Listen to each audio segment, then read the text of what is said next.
I'm Pastor Steve, and I want to talk to you for just a second about supernaturalism, about our experiences of the supernatural. Now, I like to use a scripture passage to do this, which I find in Paul's first letter to the Corinthians, chapter 15, verse 52. In that, Paul says, "In a moment, in the twinkling of an eye, at the last trumpet, the trumpet shall sound, and the dead shall be raised imperishable."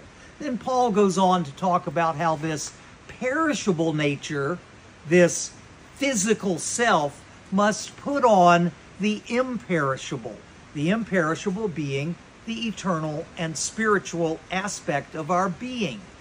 Now, think about the supernatural for a minute. It's very controversial. You know, the reason people believe in the supernatural is because of their own unique and personal experiences of the supernatural. It is something that happens to us in a moment, in the twinkling of an eye. I just love those words from Paul, you know, in hripe ophthalmu, in the ding ding, just in the eye, that second, that fraction of a second where we perceive something and we look again and it's not there.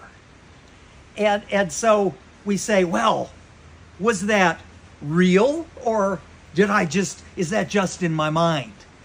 See, that's where the supernatural and the natural come together, because what's just in your mind is a reality for you. If you say to someone, oh, you know, that's just in your mind, you're putting down their experience, you're putting down their mind, you're putting down them. The mind is our whole instrument of perception, and we do see things and feel things and know things that are in the mind, especially in a moment, especially in the twinkling of an eye. Now, with regard to the study of the resurrection, or I like to say resuscitation of Jesus, his return to life, and what happened in the first century of the Common Era, and why it's so confusing and there's so much conflict and controversy around that. I believe there is a physical, historical story of what happened to the man, Jesus, the Nazorian, the Nazarite, what happened to him as he went from being a young Essene zealot to being a miracle-working teacher in Palestine, to being killed by the Romans, coming back to life, and then after that, his teachings were changed, as we all would be changed by having died and come back.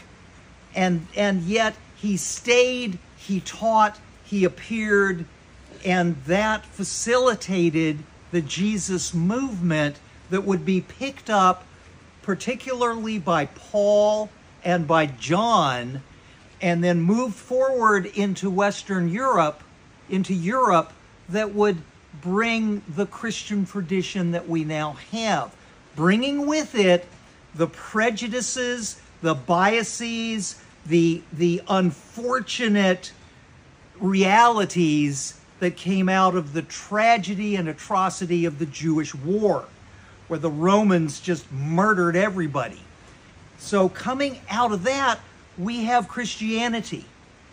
But then I also want to encourage you, in your heart and in your mind, be open to that supernatural experience, which we all see and feel. Don't judge that or put that down. It's just supernatural. So you have a natural narrative, a natural story, just like every one of us, but you also have a spiritual and supernatural story, which we also have. My mission is to help us try to find agreement and cooperation and peace by understanding all the differences. If we understand the differences and we accept the differences, we will be empowered to be united as human beings living today. Thank you so much for watching this.